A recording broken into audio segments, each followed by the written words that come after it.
ओम श्री गणेशाय नमः।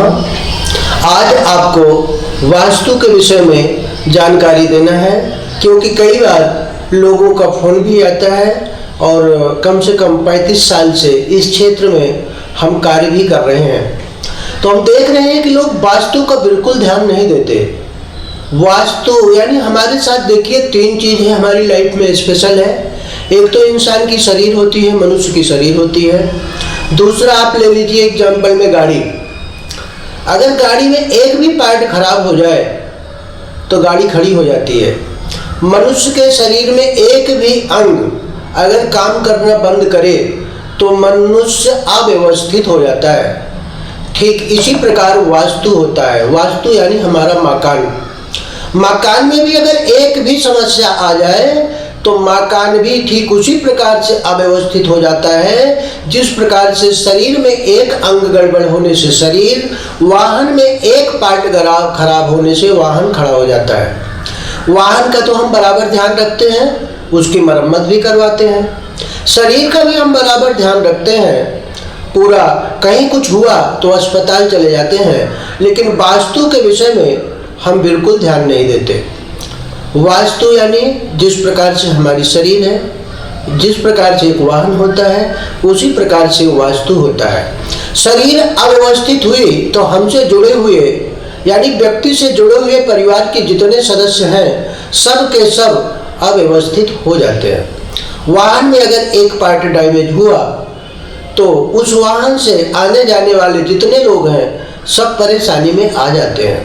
इसी प्रकार से वास्तु होता है। अगर वास्तु में जरा सी कमी हुई, छोटी सी भी गलती हुई मकान में, तो उस गलती के कारण कहते हैं कि पैसा तो बहुत आता है। बहुत लोग बोलते हैं भाई पैसे तो हम लोग बहुत कमाते हैं, लेकिन पैसा रुकता नहीं, पता नहीं कहाँ चला जाता है, समझ में ही नहीं आता। तो आप पैसा कितना भी कमाएं, लेकिन अगर वास्तु में दोष है, मकान में दोष है, तो घर में बीमारियां आएंगी। घर में वाहन जो रहते हैं कभी कभी खराब हो जाते हैं, अव्यवस्थित हो जाते हैं। लोग अपने मन का करते हैं। किसी को पूरब जाना है तो उत्तर जा रहा है, क्योंकि अगर गाड़ी खराब हो गई तो लोग दूसरा सहारा लेते हैं। ठीक उसी प्रकार अगर वास्तु में दोष होता है तो लोग कहीं ना कहीं परेशानियों में आते हैं।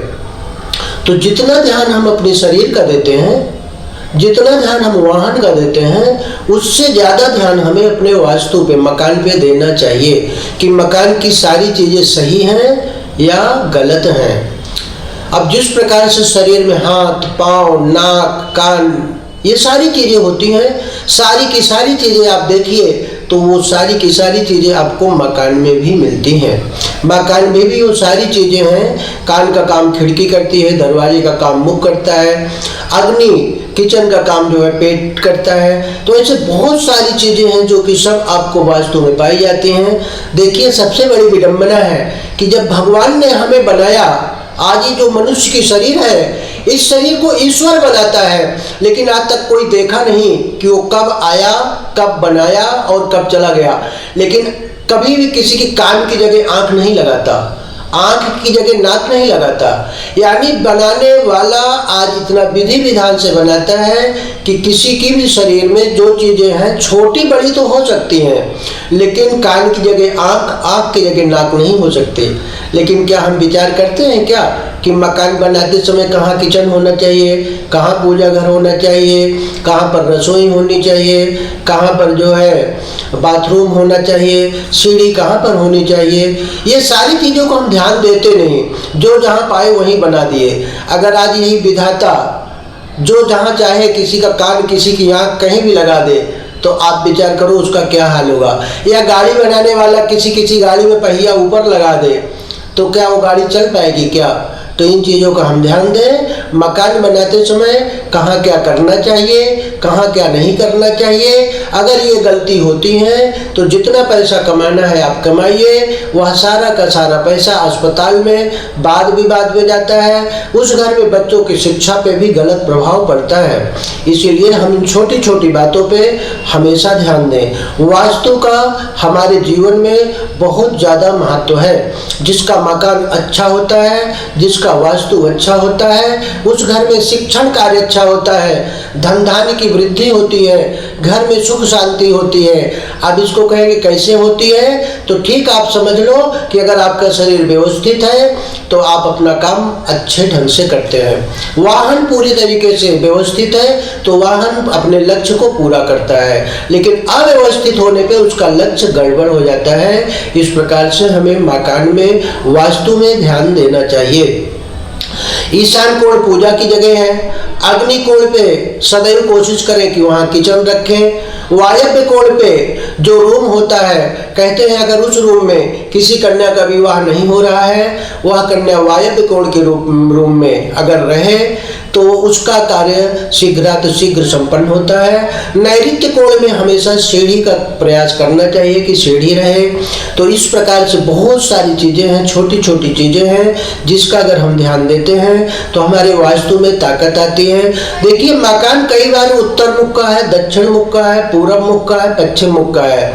चारों मुख के मकान होते हैं। पूरब मुख का मकान यश देता है, उत्तर मुख का मकान धन धान्य की वृद्धि करता है, पश्चिम मुख के मकान में जिसके मकान का मुख पश्चिम होता है वहां पर शिक्षा, राजकीय क्षेत्र में कार्य करना, राजनीतिक क्षेत्र में ऐसे लोग बहुत आगे बढ़ते हैं। और दक्षिण मुख का मकान भी सुख शांति की वृद्धि कराता है, लेकिन मुख से उतनी प्रॉब्लम नहीं है।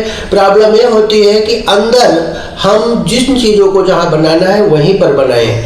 अगर कई बार मकान का मुख दक्षिण होने के कारण हम किचन गलत कर देते हैं, बाथरूम गलत कर देते हैं, तो ये सारी समस्याएं कई गुना ज़्यादा और मुसीबत में डाल देती हैं। तो मकान किसी भी मुख का हो सकता है, बस फर्क इतना है कि हम कोशिश करें कि पूरब मुख का हो, उत्तर मुख का हो, वो दोनों न मिले तो पश्चिम मुख का हो, और तीनों अगर हमें नहीं मिल रहा है तो हम दक्षिण मुख का भी मकान बनाते हैं और कोई प्रॉब्लम नहीं है। लेकिन बनाते समय बस ध्यान देना है कि अंदर जो चीज़ जहाँ होनी चाहिए वही हो, उसको हम इधर से उधर बिल्कुल ना करें। इन चीज़ों का हमेशा ध्यान रखें। ओम श्री गणेशाय नमः।